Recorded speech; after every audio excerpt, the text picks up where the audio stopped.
Hitler took the guns. Stalin took the guns. Mao took the guns. Fidel Castro took the guns. Hugo Chavez took the guns. And I'm here to tell you, 1776 will commence again if you try to take our firearms. Doesn't matter how many lemmings you get out there on the street begging for them to have their guns taken. We will not relinquish them. Do you understand? That's why you're going to fail, and the establishment knows no matter how much propaganda, the Republic will rise again when you attempt to take our guns. David Knight, welcome to the show. So John Kerry just signed the UN Arms Trade Treaty today. So what does that mean for the Second Amendment here in America? Well, it doesn't mean anything just yet. But what they want to do is they want to register and track all guns. That's really about registering, tracking gun owners. It's not about gun control, it's about people control. And they need to understand that. They need to understand that this is really, as it's put out right now, this is a Trojan horse. They had 99% of the countries voted to ratify it at the UN. It's only going to require 75% to change it. And they do have a passing reference to small arms. It is not about just the transfer of major arms between countries.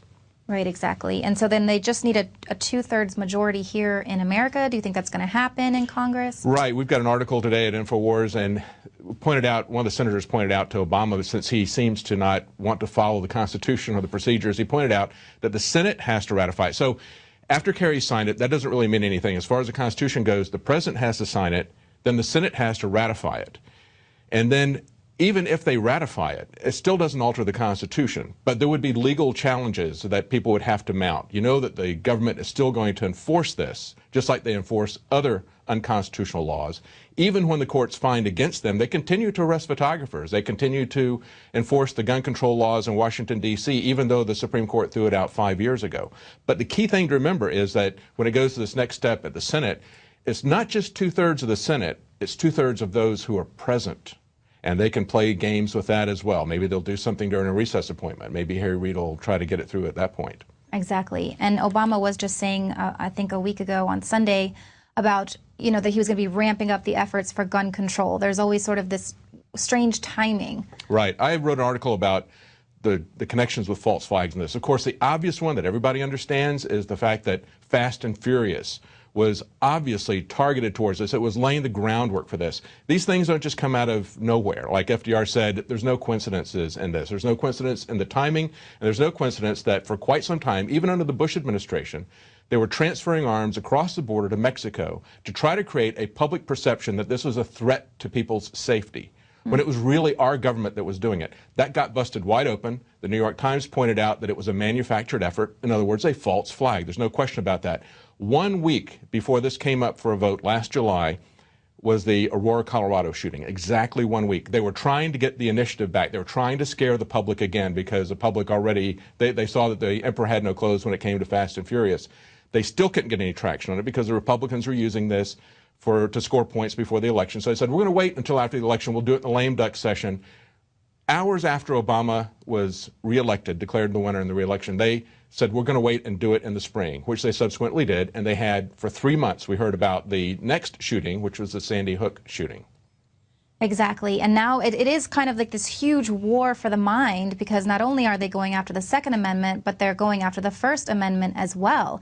Now they're trying to tie in whistleblowers like Edward Snowden and Manning in with this Aaron Alexis and other mass shooters. But then what's the question? You're a security expert, Mr. Gomez. You tell me, what do we do now? For every Snowden and for every Aaron Alexis who got through and did some damage, how many others are out there? And what's the process now? Do we go back and spend hundreds of millions of dollars more re-vetting all the people who have so far been vetted because we're not sure it was done properly? And we were telling people who buy it, so many people are very passionate and should be about defending the freedom of speech, about stopping government surveillance, and defending whistleblowers like Edward Snowden, but they attack the Second Amendment. The Guardian is a very good example of that. They've been tireless in defense of free speech and Fourth Amendment protections, but they throw the Second Amendment under the bus. And as we pointed out, these are authoritarians. They're coming after all of these. And as Alex started out the sequence, making the comparisons to Hitler and Mao and Stalin, one of the things that they do after they take the guns, they take the journalists. They line them up against the wall because they don't want people talking about what they're doing. So they always take the journalists. So this is about control. This is total control. And this is them coming after the First and the Second Amendment. Thank you so much, David Knight. Well, there is no doubt a war on for our minds. I was actually just watching State of Mind, the Psychology of Control again last night. The movie is so good, and it gets into just how far back this plan for total control goes. You can pick that up at the InfoWarsStore.com. For a limited time, it's on sale, actually. Jakari Jackson here, and I want to talk to you for a second about water. You know about ProPure, our flagship water purification system, but check out some of our portable water filter products at InfoWarsStore.com. The clearly filtered water pitcher. Also, for those of you on the go, we have the Athlete Edition filtered water bottle and the RAD Eliminator Pro filtered sports bottle that removes radiation. And keep in mind, we have replacement filters for all of these products. The ever-popular grab-and-go bag favorite, the Life Straw, the Crystal Quest shower filter system, and the Aquapod kit, great for mass storage of water.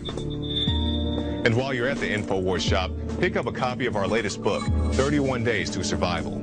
You can find all this and more at the InfoWarsStore.com. And don't forget, it's your support that funds our operation. Sign up for our free newsletter at InfoWars.com/newsletter.